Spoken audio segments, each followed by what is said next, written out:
This is Kerith Strano Taylor. She is running for Congress in Pennsylvania's 5th Congressional District. Kerith is an advocate for children's rights, president of her local school board, a successful family leader, and a proud mother of 2, and is steadily making a previous Republican stronghold a competitive race. And her support is only growing. In a time when Congress is broken, the P5 is facing serious economic crises, and Pennsylvania risks having 0 female representation in Congress. Kerith is exactly what we need in Washington, and what Washington needs from us. So I've been traveling a lot. As you know, the 5th Congressional District covers all or part of 16 counties.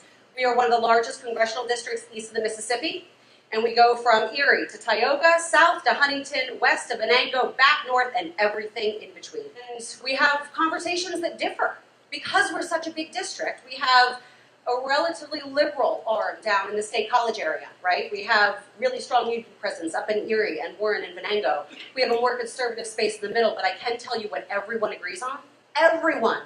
They think it's broken.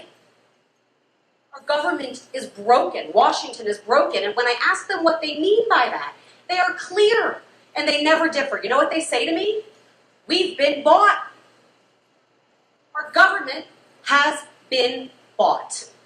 And it makes them angry. They tell me that they believe that Wall Street is driving our banking policy.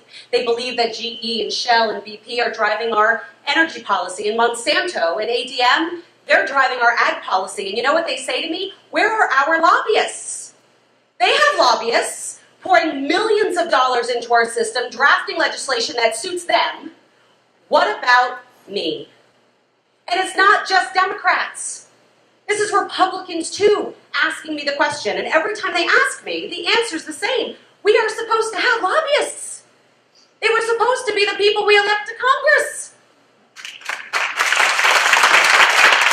It saddens me to share this, but it comes straight from the source. I had the opportunity to spend an hour with Glenn Thompson last November, and those words came out of his mouth. When challenging him on the shutdown, he said, "What? The shutdown? It was a joke."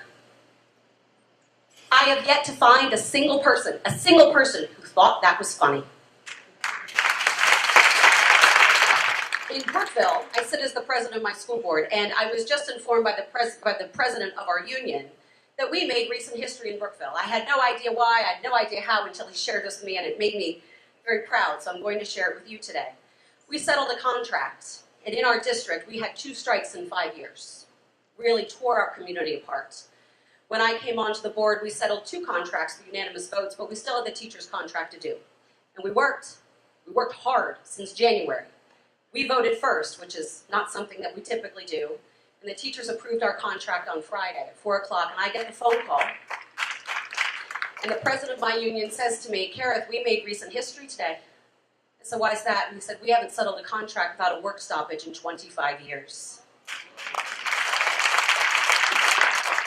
I had no idea I was quite as good at negotiation until my judge asked me to start helping people who don't have lawyers negotiate over custody of their kids.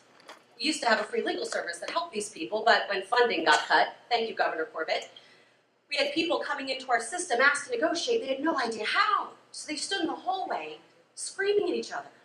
Because that's what happens when you run the risk of losing your kids, right? My judge asked me if I would help these people, and of course I said yes. And we sit down, and the first thing I asked them was whether they loved their children more than they hate their ex. The room gets awfully quiet at that moment, but they always tell me yes, every single time. And 85% of those families walk out with an order in an hour, making sure that no one's pulling on their arms on Christmas Day over where those kiddos are going to go spend their evening, right? 85% of those cases get settled in an hour. And it occurred to me, I would challenge every one of our elected officials in Washington whether they love our country more than they hate the other side.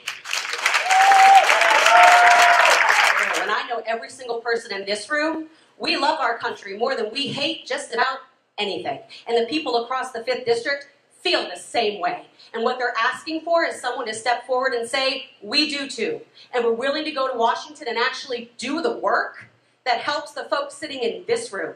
And to be very clear, it helps the folks sitting at the Republican table too.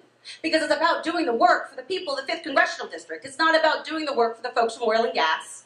or the folks from all the money that's pouring into Glenn Thompson's coffers. And to be clear, less than 10% of his money comes from people like you. 98% of my money comes from people like you. So when I'm going to Washington is to do the work for us, because it's about damn time. I'm Kerith Strano, and I approve this message.